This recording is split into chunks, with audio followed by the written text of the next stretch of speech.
We barely made it out of there alive! What's that guy's deal? How'd he get so crazy strong? He's a threat to this entire nation. I doubt his strength could even be measured by conventional standards. I have a question. When me and Anefa showed up, we saw him chasing after this lady like he wanted her dead.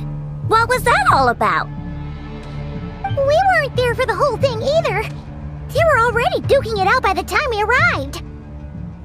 Yeah, we didn't see how it all started. It all escalated so quickly, we had no choice but to step in. Kutar, can you shed any light on the situation? Kutar. Cross-checking database. I see. So you're the one that the Frost Moon Scions refer to as the Moon Goddess? Wait, she's the Moon Goddess? Oh, no wonder she looks just like all those statues.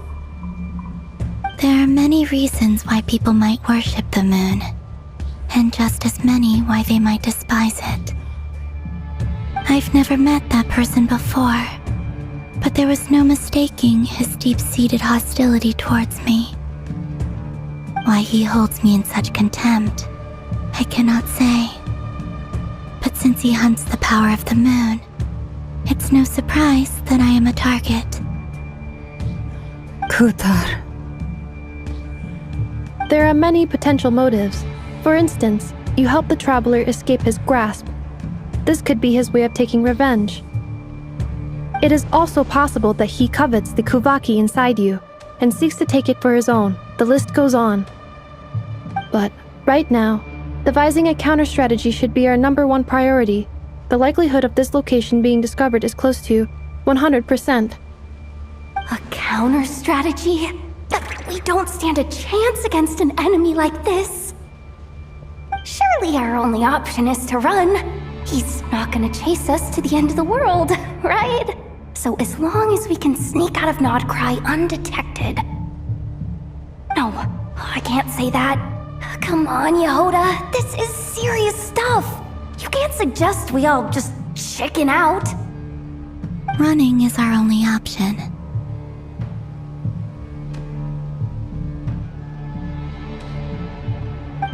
Huh? You seem surprised, but what other choice do we have? We are facing an enemy we cannot possibly defeat in battle. Well, I mean, yeah, but still. It's not too late. I can distract him, so you have plenty of time to make your escape. Wait, what? You're gonna act as bait? Doesn't that make sense? I'm the one he's after. There's no need for you to risk your necks on my behalf. A coyote doesn't stop for bypassers while it's howling at the moon. What is it, Loma? The Frost Moon Scions have already grown accustomed to life without their goddess. My presence here is no longer essential, and this is not my home, so you needn't ask me to stay. We can't just roll over and let him get away with this. That's not our style. Yeah, we can't just call it quits after everything we've been through together. Besides, she pretty much saved my life back there. If I just ditched her now, I'd never forgive myself. We can't overlook that you have saved our lives multiple times now. To talk of returning the favor would be a little crass for my liking. But suffice to say that we are friends, and friends look out for one another. Rerir's true objective remains unclear. Even if we were to sacrifice Miss Kutar, there's no guarantee he would stop. But... Kutar, I know why you left the Frost Moon Scions so long ago. It was because people started treating prayer as a form of trade. They would make self-centered wishes, force you to accept meaningless offerings in return, and then expect you to perform miracles for them, as if that were their entitlement. If it were me, I might have walked away too. But I believe that time can change everything, and that sometimes it takes losing something precious to appreciate its true worth.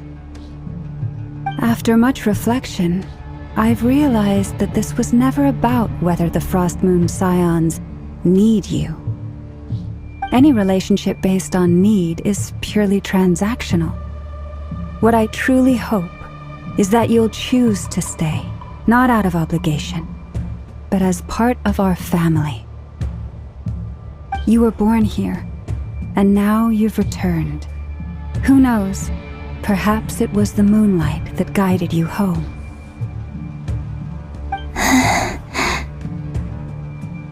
Thank you, Lauma. But my power is on the wane. I'm afraid I will be of little use to you now. Very well then. I'll do as you say. Both times you saved us, we were transported across great distances in an instant. Is that one of your powers as the moon goddess? It is, but I find it very draining. I barely managed to pull it off just now, and it will be some time before I'm strong enough to do so again.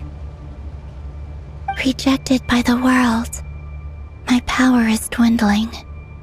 Like a lake cut off from its source, slowly shrinking away. Now, it has almost run dry. What do you mean, rejected by the world? The 3 moons belonged to the ancient bygone era in which they came into being. From the moment I was born, the world itself has been steadily sapping away at my strength. The 3 moons are not one and the same. As the goddess of the Frost Moon, I cannot wield the powers of the other 2. Yet moonlight has a way of blending together. Each can reflect the other's glow. So when our fingers touched, I was able to restore my strength by drawing Kuvaki from the eternal moon's marrow. But this method of recovery is painfully slow. If only we could find the...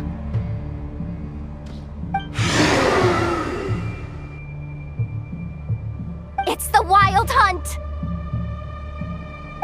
Even faster than we expected. We'll have to finish this conversation later. See how those wild hunt creatures are running away from us. They're likely just a scouting party, which means Rerir won't be far behind. Then what are we waiting for? Let's get the heck out of here!